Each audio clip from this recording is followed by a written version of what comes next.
al Evangelio según San Mateo, el capítulo 17, y vamos a leer los versos del 1 al 9. Es el pasaje de la transfiguración según el Evangelio de Mateo. Y dice así la palabra del Señor en el nombre del Padre, del Hijo y del Espíritu Santo. Leemos. 6 días después, Jesús tomó a Pedro, a Jacobo y a Juan su hermano y los llevó aparte a un monte alto y se transfiguró delante de ellos. Y resplandeció su rostro como el sol y sus vestidos se hicieron blancos como la luz.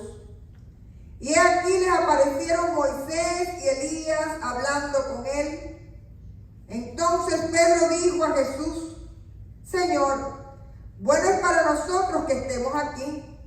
Si quieres, hagamos aquí 3 enramadas, una para ti, otra para Moisés y otra para Elías. Mientras él aún hablaba, una nube de luz los cubrió, y aquí una voz desde la nube que decía: Este es mi Hijo amado en quien tengo complacencia, a él oíd. Al oír esto, los discípulos se postraron sobre sus rostros y tuvieron gran temor. Entonces Jesús se acercó y los tocó y dijo: Levantaos y no temáis. Y alzando ellos los ojos, a nadie vieron sino a Jesús solo. Cuando descendieron del monte, Jesús les mandó diciendo: No digáis a nadie la visión hasta que el Hijo del Hombre resucite de los muertos. Esto es palabra de Dios. Hermanos, habíamos explicado que este domingo se conoce en el leccionario como el domingo de la transfiguración, y es el domingo que nos prepara para entrar en la cuaresma y sobre todo para ir penetrando en lo que es el misterio pascual, el misterio de la cruz, que después deviene en la victoria de la tumba vacía, y a Dios sea la gloria. Y si ustedes se percatan, comienza diciendo 6 días después. Siempre que usted encuentre ese tipo de frase, debe la curiosidad llevarle a ver lo que ha estado sucediendo antes. Y lo que ha estado sucediendo antes es que Jesús ha estado hablando de su muerte. Primeramente le pregunta a sus discípulos: ¿quién dice la gente que yo soy? Y después le dice: ¿y ustedes quién dicen que soy? Y Pedro, siempre Pedro, dice: tú eres el Cristo. Pero con la misma empieza Jesús a hablar de la realidad de ser el Cristo. El Cristo que había de padecer, que iba a sufrir, que iba a morir. Una idea que no estaba para nada ni en la mente de Pedro ni en la mente de ninguno de sus discípulos. Así que desde ahí Jesús comienza el anuncio de su pasión y llama a los 3 discípulos que yo diría que son discípulos muy cercanos, porque después en el Getsemaní también el Señor invita a Pedro, a Jacobo y a Juan, que eran hermanos, a acompañarles. Este monte es el monte Tabor. Las personas que han ido a Israel, ¿verdad?, recuerdan que allí estuvimos en la iglesia que hay allí, pero donde también está la batalla de Débora, y es una vista extraordinaria, pero sobre todo una altura impresionante. Y ahí es donde llega el Señor Jesús con esos 3 amigos cercanos, y ocurre algo sorprendente. Dice el verso 2 que se transfiguró delante de ellos. Hermanos, la palabra transfiguración es la misma palabra de metamorfosis, un cambio de forma. Y dice aquí claramente el texto que no solo que se transfiguró, sino que su rostro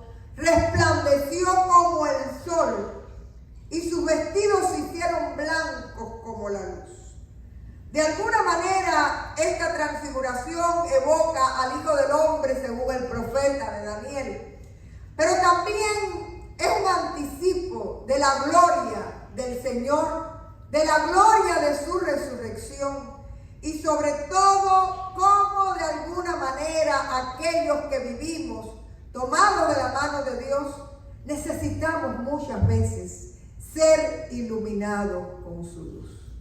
No solo para arrepentimiento de pecados, que es el primer paso para pertenecer al Señor, para ser salvos, para ser parte del cuerpo de Cristo, para ser hijos de Él, sino que la luz de Cristo una y otra vez tiene que ministrar en nuestras vidas para aquella sequedad, aquel desierto espiritual que muchas veces vivimos, sea de alguna forma visitado por el aceite fresco de la gracia de Dios. Y eso es lo que nos lleva a nosotros como cristianos a irnos renovando en la fe, a ir quitando lo que estorba de nuestra vida, a ir añadiendo aquello que es de Dios y que todavía nos falta. Y fíjense que hay algunos elementos ahí que nos recuerdan el Getsemaní. Dice que hay una voz que también estuvo en el bautismo del Señor Jesús. Este es mi Hijo amado en quien tengo contentamiento. Pero hay de alguna manera toda ahí una presencia de la teofanía, ¿verdad? Y dice que aparece, que ellos pueden ver a Moisés y a Elías. Si ustedes se percatan, Moisés es el representante de la ley, aquel que dio los mandamientos, y Elías representa a los profetas. Pero esta experiencia del monte de la transfiguración no fue algo permanente para los discípulos. Fue solo un destello provisional, fugaz, donde se descorrió el velo de la oscuridad en la que vivimos como seres humanos, sin darnos cuenta de lo que vamos a ver un día cara a cara con el Señor. Y al descubrirse y al correrse este velo, se descubre y ellos pueden experimentar y ver la gloria de Dios. Contemplar la gloria del Hijo, anticipando de alguna manera la Pascua. Y esa voz audible que dice, este es mi Hijo en quien tengo contentamiento, pero termina con una frase muy importante que hoy queremos subrayar. A Él oíd. Quiere decir que no estaban allí solamente para disfrutar de un espectáculo extraordinario, sino que estaban allí para afirmarles de parte de Dios no solo el seguimiento, sino también la obediencia al Señor, hasta incluso las últimas consecuencias. Porque el verdadero discípulo se caracteriza por la escucha. Si hay un alumno en una clase que no escucha al maestro, es imposible que pueda aprender. Y en la vida cristiana estamos viviendo en una moda donde queremos ser cristianos, queremos ser hijos de Dios, sin escuchar, sin obedecer, sin obrar conforme a lo que el Señor tiene para nuestra vida. Hermanos, hay algunas ideas muy sencillas que hoy quiero dejarles. La primera idea que tiene que ver con estas 3 tiendas que quería construir Pedro.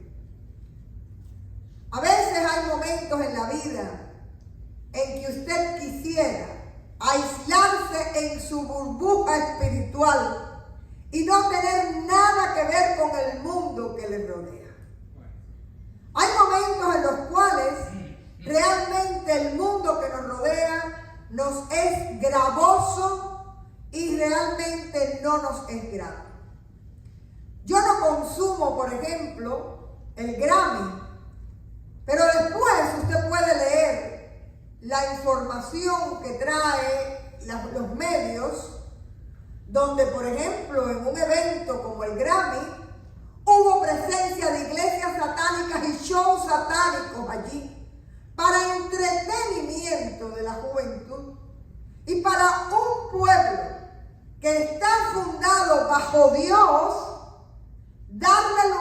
a aquel que no es de Dios.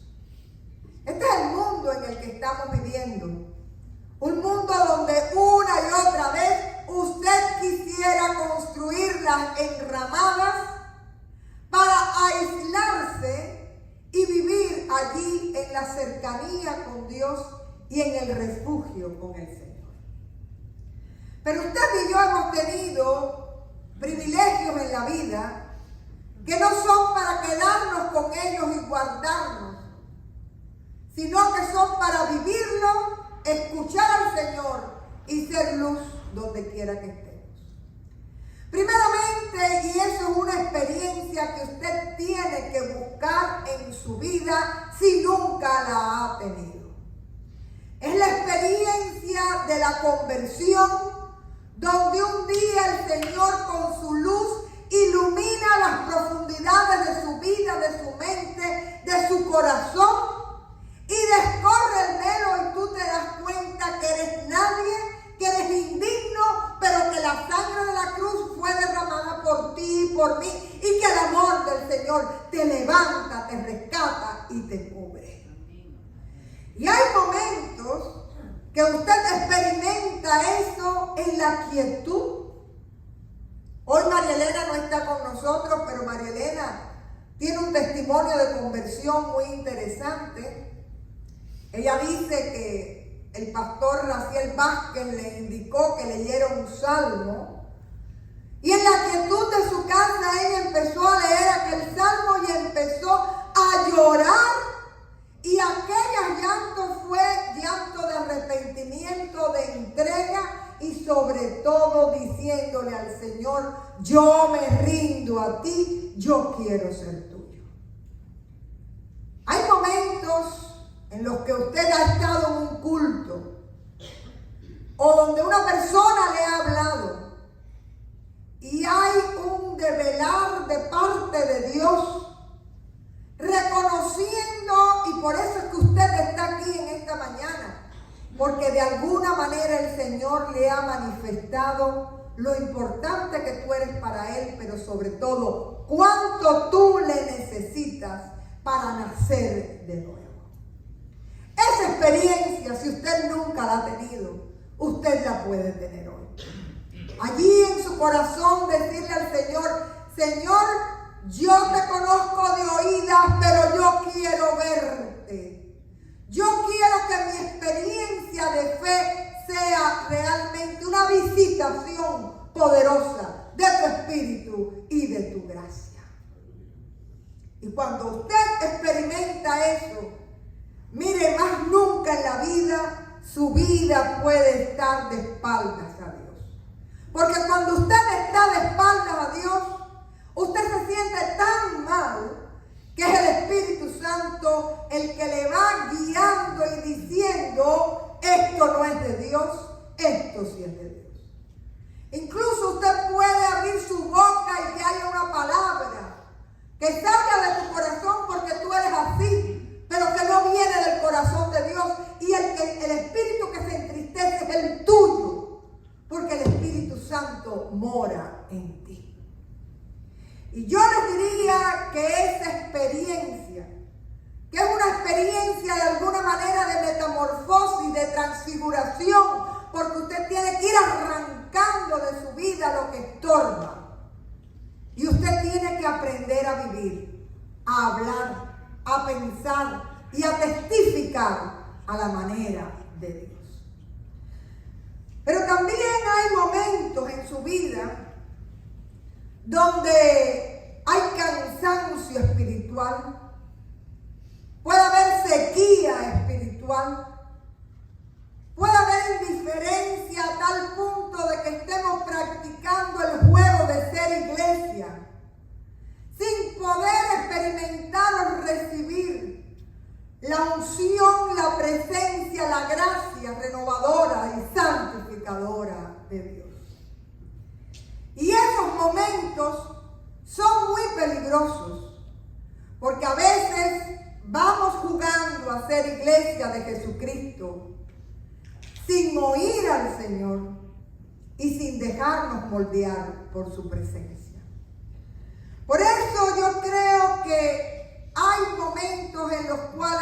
tiene que pedirle al Señor una visitación, un destello de su gloria, una presencia poderosa de su Santo Espíritu. Y eso puede ser lo mismo en un culto, puede ser lo mismo orando en el altar, puede ser con el pequeño grupo del culto de oración, o puede ser usted allí en la soledad de su hogar, pidiéndole al Señor que se manifieste en su vida. Hay personas que en una sala de operación o en un hospital han podido ver la gloria de Dios. Porque el Señor no se limita y el Señor trata con cada cual conforme a lo que necesita. Hermanos, en medio de estos tiempos donde a lo malo se le llama bueno, hemos estado experimentando en estos días algo que les voy a contar. Esta es la capilla del seminario de Asbury. Y resulta que el miércoles 8 de febrero, allí en Milwaukee, en Kentucky, en esta universidad, es mandatorio para tener créditos ir algunas horas en el semestre a la capilla a un culto de adoración. Y el miércoles 8, ahí ustedes están mirando que es plena juventud, empezaron los jóvenes, un pequeño grupo, a orar, y cuando fue a acabarse el servicio no podían parar de alabar y de adorar al Señor. Eso comenzó el miércoles anterior, y este miércoles empiezo yo a buscar. Ya de hecho me uní a la página en Facebook donde te van dando las últimas noticias de lo que está pasando, porque yo decía, ¿cuántas horas de adoración? Miren, ahí dice que en ese culto normalmente era un grupito que no pasaba de 20. Ustedes están viendo los balcones, un templo que no tiene luces, que no tiene pantallas, que no hay humo, nada, un templo convencional y tradicional. Y miren las colas que hay para entrar en ese lugar. Colas que constantemente se van renovando, porque cuando comenzó la noticia de que el Espíritu Santo se estaba moviendo con poder en aquel lugar, comenzaron los estudiantes de otros colegios a llegar. Comenzaron los exalumnos a llegar. El reverendo Héctor Rodríguez, que muchos de ustedes conocen, pastor presbiteriano, manejó 12 horas para ser parte de este milagro y de esta visitación. Y no solo ahora en Asbury, sino que se van uniendo otros lugares donde no hay denominación, donde no hay una figura predominante, sino sencillamente una juventud que clama y que el Señor está restaurando, sanando, transformando. Hay confesión de pecados, hay arrepentimiento, hay entrega a Jesucristo de la vida. Esta imagen es de día y esta de noche, y no para. Y todavía hoy allí esto está sucediendo. Yo no sé si usted le quiere dar la gloria a Dios, pero ¿cuántos creen seriamente que este país necesita de un resurgir de la fe, de un avivamiento? ¿Cuántos de ustedes creen realmente que la juventud que está siendo bombardeada y confundida, en este momento el Señor la está rescatando y el Señor se está glorificando en sus vidas? Y yo empecé a encontrar algunas de estas. Ahí tenemos gente tirada en el altar, gente que está recibiendo la unción restauradora y perdonadora y santificadora de Dios. Y yo les digo, mis hermanos y mis hermanas, nadie piense que las batallas de este mundo se hacen con hombres ni con ideas, se hacen en rodillas y en el poder del Espíritu Santo. Porque esta nación fue fundada bajo Dios y el Señor no es indiferente al clamor de su pueblo y el Señor no es indiferente a la confusión que se está viviendo. Miren ahí otra de las vistas. Ahí usted está mirando que hay juventud clamando al Señor. Y yo lo puse el otro día en la página de la iglesia y yo les pedía, oren por esa juventud, para que no quieran construir enramadas en Asbury, para que salgan al mundo a ser testigos de la gracia, de la unción y del poder de Dios. Y hermanos, yo le decía al Señor, un poco en juego, pero le decía, Señor, ¿cuánto necesita FIU? ¿Cuánto necesita UM? ¿Cuánto necesita Nova? ¿Cuánto necesita todas las universidades de Miami? Que la gloria de Dios se manifieste en ese lugar. Y quieren que les diga por lo que tenemos que orar, mis hermanos y mis hermanas, por los seminarios. Porque los seminarios están formando personas con mentes teológicas, pero sin un corazón con experiencia de Dios. Y nosotros tenemos que volver a la fuente.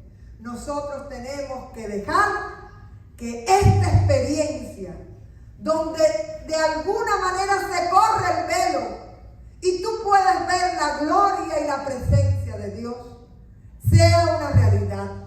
No solo allí, sino también entre nosotros. Y sea una realidad también en nuestra ciudad. Habacuc 3:2 es un texto precioso. Oh Jehová, he oído tu palabra y temí. Oh Jehová, aviva tu obra en medio de los tiempos. En medio de los tiempos, hazla conocer. En la ira, acuérdate de la misericordia. Hermanos, ¿cuánto hemos como sociedad entristecido el corazón de Dios? Pero Dios, en vez de tratar a esta nación con ira, la está tratando con misericordia. Y yo le pido al Señor de todo corazón que no solo haya una juventud rendida a los pies de Cristo, sino que tú y yo comencemos hoy, desde ahora, a pedirle al Señor una visitación, una restauración, una unción especial de su Santo Espíritu, para que el Señor pueda hacer la obra a partir de nosotros y nosotros podamos escucharle a Él. ¿Cuántos de ustedes de verdad dicen amén? Amén. Dicen gracias, Señor, por lo que está pasando. Gracias, Señor, por lo que puede ser esto para esta gran nación. Si ustedes se dan cuenta, no hay personajes. Allí los muchachos llegan, dice que había 30 y pico de temperatura y las colas afuera. Y el campus ha cancelado las clases. Porque es tiempo de alabar a Dios y de buscar su rostro en arrepentimiento, en espíritu y en verdad. Hermanos, vamos a orar en este momento y vamos a levantar este tiempo nuevo delante de la presencia del Señor y a pedirle a Dios que la indiferencia, que sobre todo aquellas doctrinas que van en contra de Él sean canceladas en el poder del Espíritu Santo. Porque nuestra guerra no es contra sangre ni contra fuerzas humanas, sino contra principados y huestes de maldad. Y el Señor, al cual adoramos, ya venció en la cruz del Calvario y el pecado y la muerte no pueden prevalecer contra Él. Así que a Dios sea la gloria.